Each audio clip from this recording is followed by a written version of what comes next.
Well, we got some models as of 9 a.m. PST. And 96L should move west northwestward, then northwestward.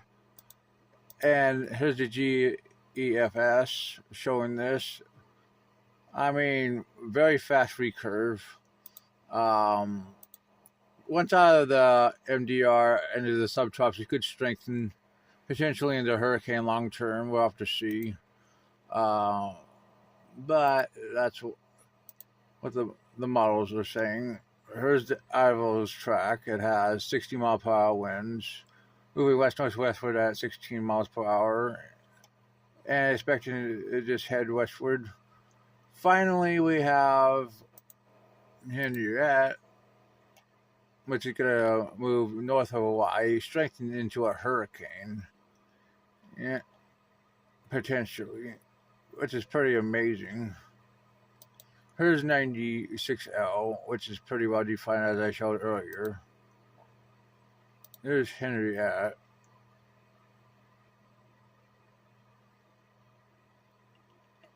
Man, is that going to change? I mean, and here's Ivo.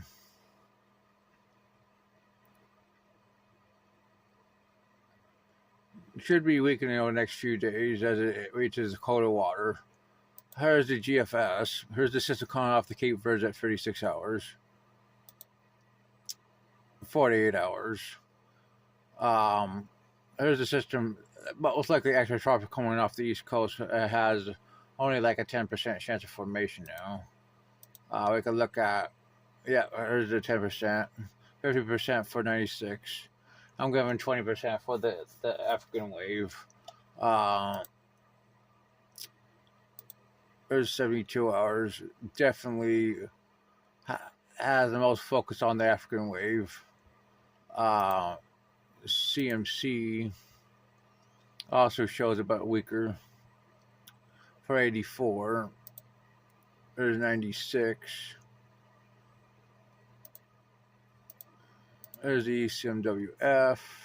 Also shows the African wave, which is probably going to be the most likely system to form right now, based on what we're seeing. There's 96 in the GFS. 102. The Tauzi only goes out to 102 right now. 987 millibars.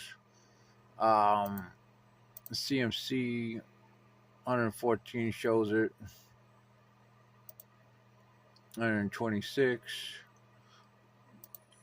ECMWF 120 shows it. I'm gonna give this system a 40. Well, lowering 96 to probably about also a 40, but only because not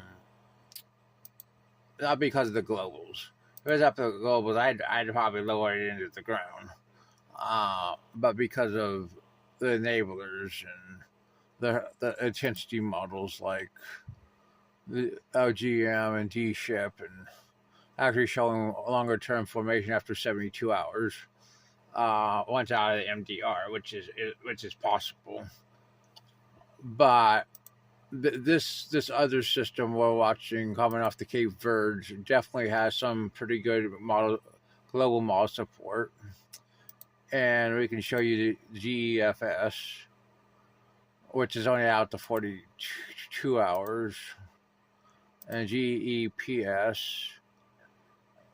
Let's go 120, which doesn't really even show anything. But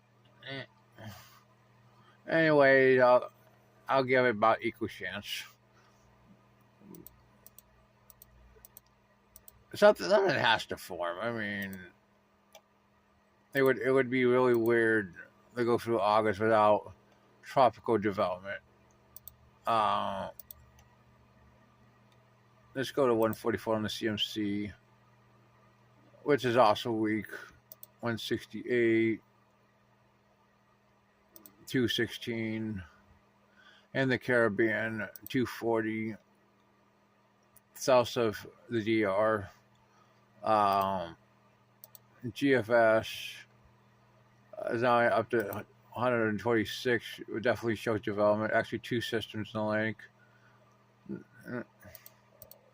We're going to go back to the 6Z. Let's go to 144, 168. Man,